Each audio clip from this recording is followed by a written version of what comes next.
Good morning बच्चों। जैसा कि हम लोग इस समय प्रतिरोध का भौतिक विज्ञान में इलेक्ट्रिसिटी विद्युत चैप्टर पढ़ रहे हैं। विद्युत चैप्टर में हम लोग अभी प्रतिरोध के बारे में पिछले दिन पढ़े थे। तो अब हम यह देखेंगे कि ये जो प्रतिरोध होते हैं इन प्रतिरोधों को किस प्रकार से आपस में संयोजित किया जाता है। तो जो प्रतिरोध होते हैं इन प्रतिरोधों को किसी भी सर्किट में किसी भी परिपथ में दो प्रकार से जोड़ा जाता है, एक तो श्रेणी क्रम में, दूसरा समांतर क्रम में। तो किसी भी प्रतिरोध को दो तरह से जोड़ा जाता है परिपथ में, श्रेणी क्रम या समांतर क्रम, दो तरह से। तो हम बारी बारी से यह जानेंगे कि श्रेणी क्रम क्या होता है, ठीक है, और समांतर क्रम क्या होता है। तो हम पहले देखते हैं श्रेणी क्रम में क्या होता है। श्रेणी क्रम का मतलब ये होता है, जैसे आपने देखा श्रेणी क्रम में कैसे जोड़ते हैं।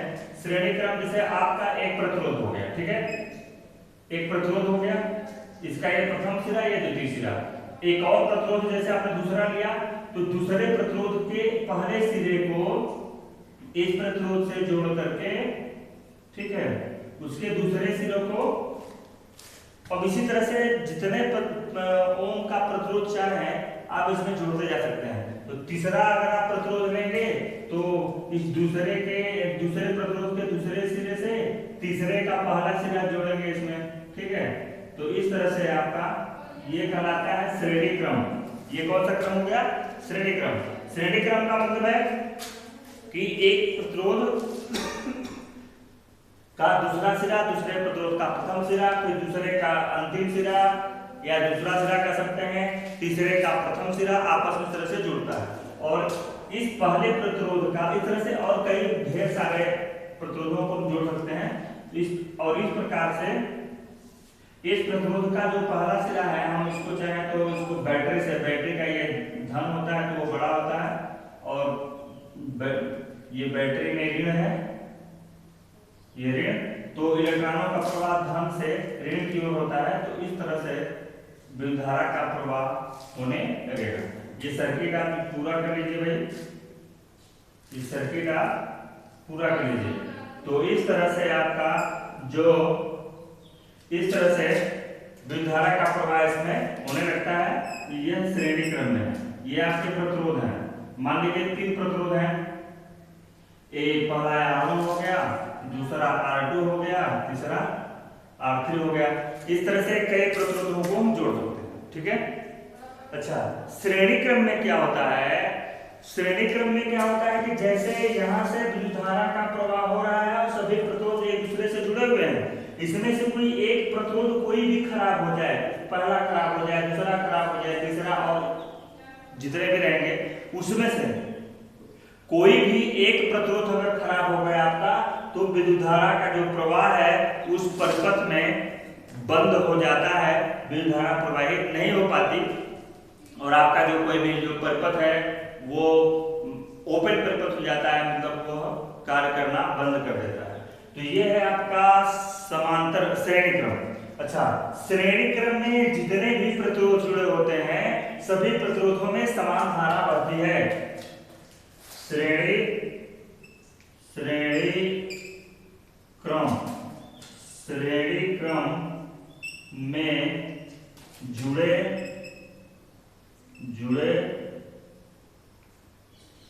सभी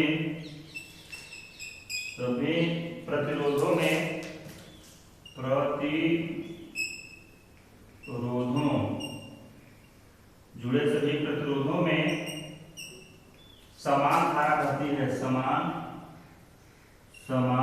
धारा, समान माने बराबर, समान धारा बहती है, ठीक है। इसी का उल्टा अगर श्रेणी क्रम में सभी प्रतिरोधों में समान धारा बह रही है तो विभवांतर समय क्या होगा? अलग अलग होगा, ठीक है, विभवांतर समय अलग अलग होगा।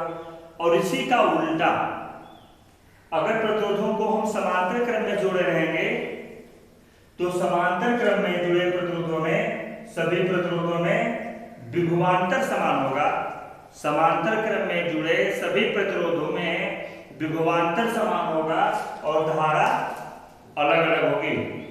तो यह बहुत ही इंपॉर्टेंट तथ्य है, इसको हमेशा याद रखने की जरूरत है, क्योंकि हम लोग अभी आगे इसमें फार्मूला प्रूफ करेंगे। तो ये जानकारी हमको होना बहुत जरूरी है कि कब धारा सभी प्रतिरोधों में समान बहती है और कब धारा सभी प्रतिरोधों में अलग अलग बहती है, और विभवांतर कब समान होता है और धारा कब विभवांतर कब समान होता है और धारा अलग अलग कब होती है। तो ये हमको जानना बहुत जरूरी है, ठीक है। तो ये रहा आपका समान श्रेणी क्रम। कौन सा क्रम है? श्रेणी क्रम। श्रेणी क्रम में अगर कोई एक प्रतिरोध भी खराब हो जाए तो धारा का प्रवाह बंद हो जाता है, ठीक है। मतलब श्रेणी क्रम में क्या है कि एक प्रतिरोध दूसरे प्रतिरोध से इस तरह से, दूसरा तीसरे से इस तरह से जुड़े होते हैं, सभी प्रतिरोध आपस में ही जुड़े होते हैं, ठीक है। तो ये आपको ध्यान देने के लिए होता है। अच्छा, अब देखते हैं समांतर क्रम में प्रतिरोधों को कैसा जोड़ा जाता है। समांतर क्रम में प्रतिरोधों को कैसे जोड़ा जाता है, आइए देखते हैं। समांतर क्रम में दूसरा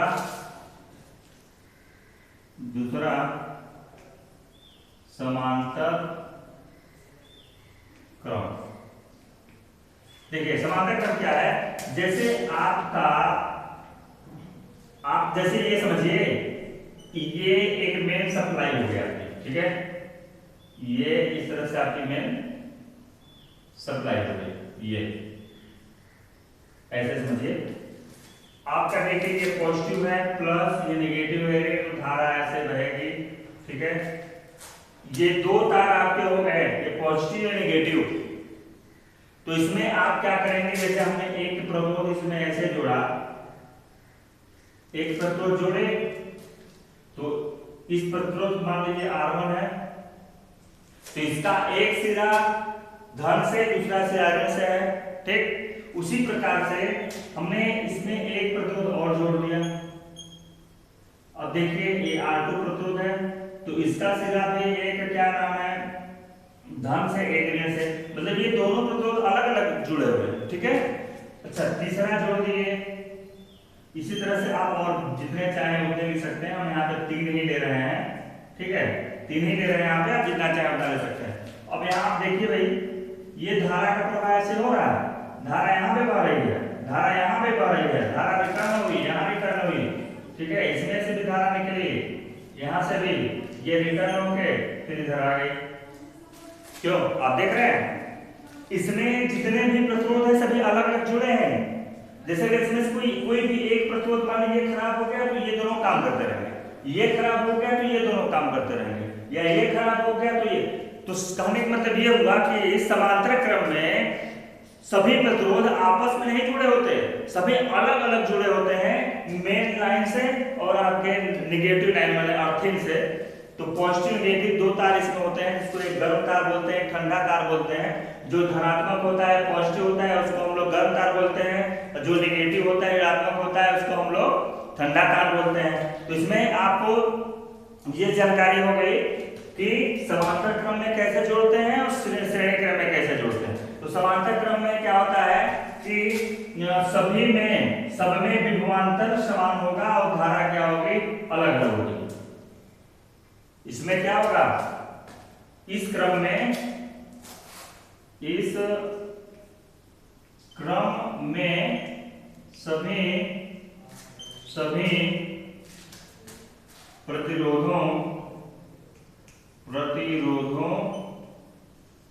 सभी प्रतिरोधों के सिरों पर समान मतलब बराबर समान विभवांतर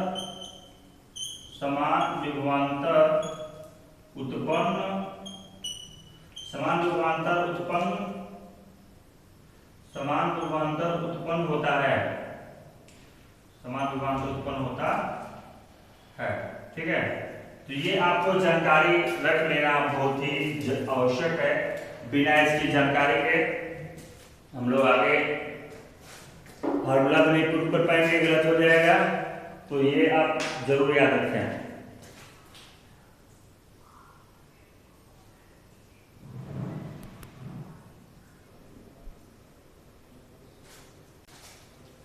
आइए अब हम लोग देखते हैं, परीक्षा में 4 नंबर में प्रश्न पूछता है श्रेणी क्रम में प्रतिरोधों का निगमन। निगमन को हम लोग प्रूफ बोलते हैं, प्रूफ या सिद्ध करना। तो प्रतिरोधों को जो समान श्रेणी क्रम में जब जोड़ा जाता है तो R=R1 + R2 + R3 होता है। ठीक है, इसके आगे और जितने प्रतिरोध होंगे उतना आप जोड़ सकते हैं, R1 R3 R4 R5 RN। लेकिन हम लोग यहाँ पर 3 प्रतिरोध ले लेते हैं सिद्ध करने के लिए। ठीक है, अच्छा तो हम यहाँ ये देख रहे हैं कि प्रतिरोधों को श्रेणी क्रम में जोड़ दिया गया। देखिए 1 2 3 प्रतिरोध श्रेणी क्रम में जुड़े हैं, इनको सेल से जोड़ दिया गया, सेल या बैटरी से जोड़ दिया गया। ठीक, देख रहे हैं आप। अच्छा, तीनों प्रतिरोध R1 R2 R3 क्रम से हो गए। अच्छा, तो हम जानते हैं कि अभी इससे पहले बताया गया था श्रेणी क्रम में अगर प्रतिरोध जुड़े हुए हैं तो सभी प्रतिरोधों में समान धारा बहती है। ठीक, देखिए धारा यहाँ से बहना शुरू की सेल से, धन से ऋण की तरफ बढ़ती है ऐसे ना। अच्छा, तो ये धारा जो आई है R1 में भी उतनी होगी, R2 में भी उतनी होगी और R3 में भी उतनी ही होगी। ठीक है, अच्छा तो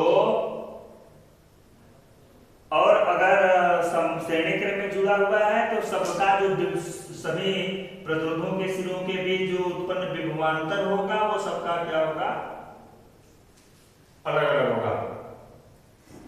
सबका विभवांतर क्या होगा, अलग अलग होगा। ठीक, और इनका जो टोटल आएगा विभवांतर वो कैपिटल भी होगा। तो लिखेंगे माना फिगर आप बना लेंगे। मोस्ट इंपॉर्टेंट है भैया, 4 नंबर का इसको तैयार कर लीजिए अच्छे से। माना बहुत ही आसान भी है। माना 3 प्रतिरोध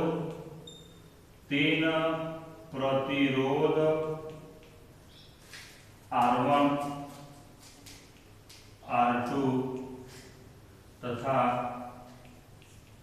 R3 श्रेणी क्रम में जुड़े हैं। श्रेणी क्रम में जुड़े हैं, श्रेणी क्रम में जुड़े हैं। ठीक है, श्रेणी क्रम में जुड़े हैं, इनके सिरों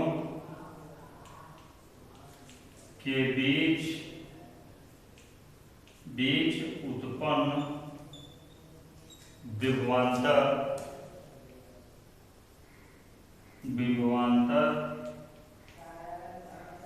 क्रमशः V1 V2 तथा V3 हैं। ठीक है, V1 V2 तथा V3 हैं। सभी प्रतिरोधों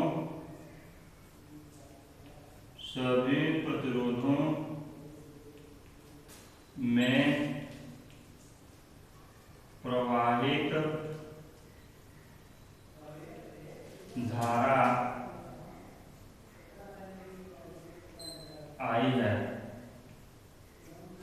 ठीक है, सभी प्रतिरोधों में प्रवाहित धारा आई है, इतना आप लिख लेंगे।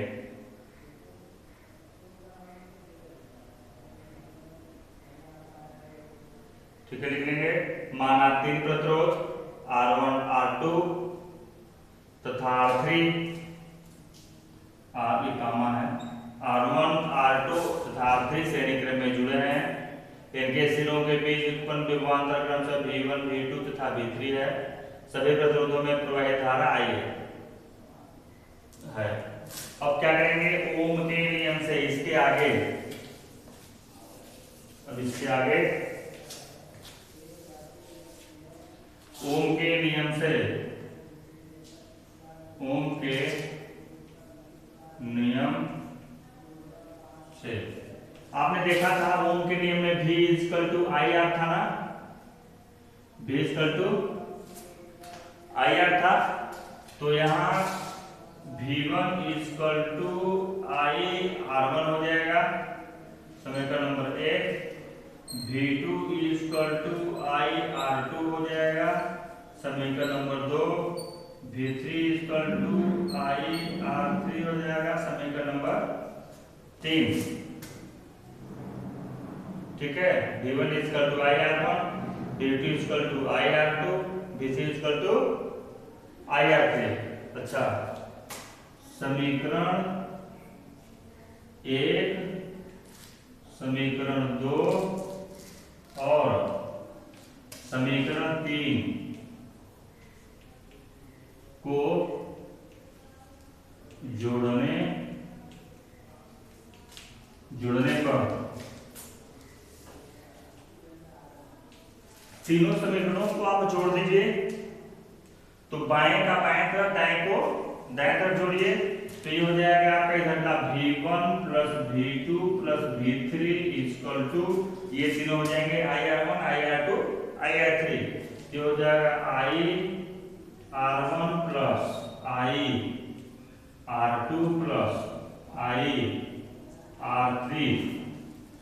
ठीक है, और हमने बताया था संपूर्ण प्रतिरोध जो होगा पूरे इस पूरे परिपथ में संपूर्ण विभवांतर, पूरा जो प्रतिरोध लगा है, इन सभी प्रतिरोधों के सिरों के बीच उत्पन्न जो संपूर्ण विभवांतर होगा वह भी होगा। इसलिए इस पूरे की जगह हम V1 V2 V3 का क्या कर देंगे, भी रख देंगे। क्या रख देंगे, भी। नहीं समझे, V1 V2 V3 तो अलग अलग था इन प्रतिरोधों का, लेकिन पूरा संपूर्ण जो विभवांतर होगा वो क्या होगा, भी होगा। संपूर्ण विभवांतर भी होगा, संपूर्ण विभवांतर भी होगा उत्पन्न।